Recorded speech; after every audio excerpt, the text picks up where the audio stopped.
মতো বলে ঠান্ডা জল লেগে অসুস্থ আছি, এক্ষেত্রে ভয়েসের পরিবর্তন আসতে পারে, তোমরা কিন্তু অবশ্যই বিষয়টা একটু মানিয়ে নিও। দেখো রাত 12টার আপডেট অনুসারে অলরেডি কিন্তু আমাদের লাকরাল সেকশনে ইতাদুরির যে রয়্যাল ইভেন্টটি রয়েছে এটা কিন্তু অ্যাভেলেবেল হয়ে গেছে। এখন চলো আমরা ইতাদুরি রয়্যাল ইভেন্টটি কমপ্লিট করি। আর দেখি যে ইতাদুরি রয়্যাল ইভেন্টটা কমপ্লিট করে আমাদের ফিস্ট স্কিন সহ বাকি দুটি আইটেম রেট ক্লেম করতে কত কি ডায়মন্ডের প্রয়োজন হয়। 2% স্পিন তোমরা কিন্তু 50% ডিসকাউন্টে, অর্থাৎ তোমরা কিন্তু 33 ডায়মন্ডে করতে পারবে। আর ইতাদুরি রয়্যাল ইভেন্টে কিন্তু আমাদের মোট 3টা লেজেন্ডারি আইটেম রাখা হয়েছে, তার মধ্যে একটি কিন্তু হচ্ছে আমাদের jujutsu Kaisen collaboration special design করা আমাদের ডাইভারজেন্ট ফিস্ট স্কিন। আর এই ফিস্ট স্কিনটা কিন্তু হচ্ছে আমাদের এই ইভেন্টের মেন আইটেম। আর এটি বাদে রয়্যাল ইভেন্টের সেকেন্ড লেজেন্ডারি আইটেমের হিসেবে আমাদের কিন্তু একটি প্যারাঙ্কের স্কিন আছে। And at the last royal ইভেন্টে কিন্তু আমাদের একটা লুটবক্স স্কিনও আছে। আর ভাই তোমরা তো জানো যে রয়্যাল ইভেন্টে তোমরা যদি 1-এর 50টা স্পিন করো কিংবা আমাদের 5-এর 10টা স্পিন করো অবশ্যই কিন্তু একটা গ্র্যান্ড প্রাইজ পেয়ে যাবে। অলরাইট, সবকিছু বোঝানো হয়েছে, এবার চলো আমরা ইভেন্টে স্পিন করাটা স্টার্ট করে দিই। ফার্স্ট ফ্রি স্পিনটা করে দিচ্ছি, দেখা যাক। এখন কথা হচ্ছে ভাই এই ইভেন্টটা কি আদৌ হচ্ছে কি বলবো, এ ভাই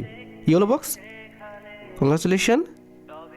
ও ফিস্ট স্কিনটা কিন্তু আমাদের আগে দিয়ে দিচ্ছে হবে। আমি একটা কথা বলি, যদি তুমি জুজুৎসু ফ্যান হয়ে থাকো সেক্ষেত্রে ফিস্ট স্কিনটা বের করার একটা চান্স নিতে পারো। তবে তোমার অ্যাকাউন্টে যদি এর চেয়ে ভালো কোনো ফিস্ট স্কিন থেকে থাকে আমার মনে হয় যে এই ফিস্ট স্কিনটা বের করার কোনো প্রয়োজন আছে বলে আমি মনে করি না। কিন্তু কথা হচ্ছে বলতে পারো যে অন্যান্য ফিস্ট স্কিনে তো এতগুলো ফিচার্স নাই, এটাতে আছে।